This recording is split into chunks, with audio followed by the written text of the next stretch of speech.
and then there's still the question that no matter how much one's voice is heard, there's still the question of what to do, and what does that mean for one's own life and decisions and searching and conversations and sort of pathways that one takes moment to moment, or in terms of like larger scale plot points and decisions. Um, and a big set of those questions is, how does one make one's money or earn one's living, or whatever, however one's like providing something to others in exchange for whatever one gets from them. How does that work? Um, and then there's also the question of like the way in which that can work in a very sort of formal transactional nature. Like, I'm giving you X, I'm getting Y, here's our contract, or if there's not a written contract, it's sort of implied. Um, I mean, there's that whole mode of interaction versus like something that's more casual and it's kind of like not necessarily quantified totally. Um, I mean, there's still the sense in which, like in a friendship or a casual relationship of some kind, or a romantic relationship or a family relationship, or whatever type of sort of non totally formal relationship, there's the question of like sometimes some kind of balance. Like it can become one sided, and ideally there's a detection or appreciation or sensation of value of getting something positive out of a relationship, but it's not in those circumstances typically quantified in the same way as when you're talking about like a business transaction. Um, but still, this gets into a big set of questions in any kind of relationship situation when people are relating to each other. Um, who is kind of providing what and getting what out of the situation? Um, and I mean, one way you can take that question is in this format of when you have a journalist, filmmaker, documentarian, um, or even some kind of a mentor, or uh, sort of like a leader or politician kind of person who's trying to put together a team or a party or a movement or a business or something like that. Um, you have somebody who has a vision and who's trying to make things happen. Um, how does and they have some degree of expertise, wisdom, insight, plan, sense of what they're doing.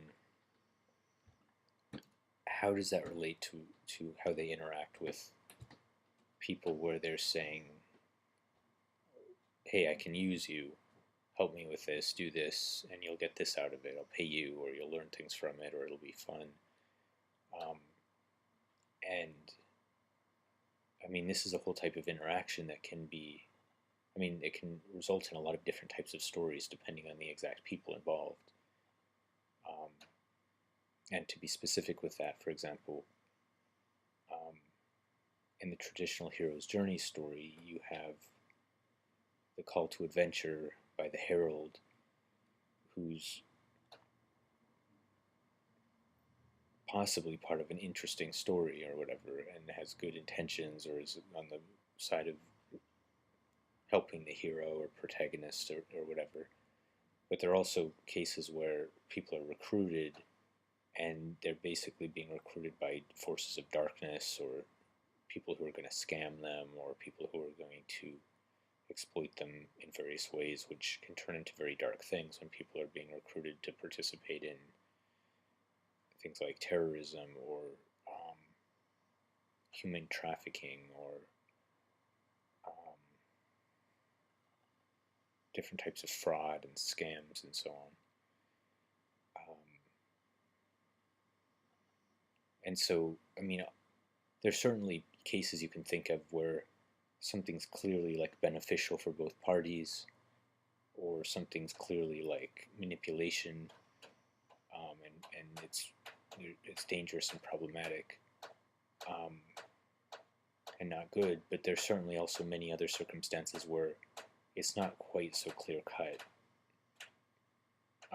And in fact, the actual advantage or benefit people might get depends on, in somewhat to some extent, what they put into it. A good example is, for example, unpaid mentorships, or situations where people are paying for education or mentorship. I mean, it's possible for these things to really end up not being a good deal for the person who's supposed to benefit. Of course, the mentor or helper or provider or whatever is supposed to benefit as well, because they're getting paid, or they're getting some kind of services, or they're getting some kind of enjoyment out of it, out of the process. But I mean, a circumstance like this could be really great for everyone involved. It could be a whole mix of drama. It could be horrible in different ways, and it really depends. And so this leads to the question of, how do you, as a participant in anything, figure out what role are you playing, especially in a world where very often you can end up with fans and detractors um, for making a particular move, or playing a certain role.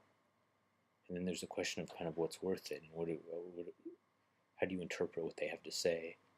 And that leads into a whole other set of questions about judgment and interpreting people's judgments, and again, just deciding what to do when stakes are high, um, and all of that. So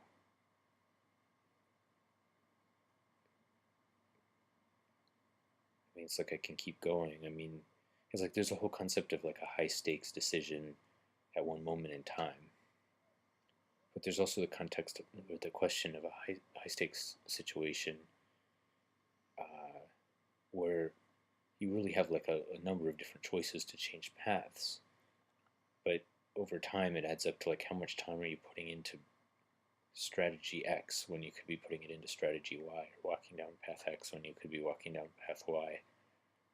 Um, and I don't know. There are a bunch more things to consider with all that, but I'm going to clip it here since this is getting quite long.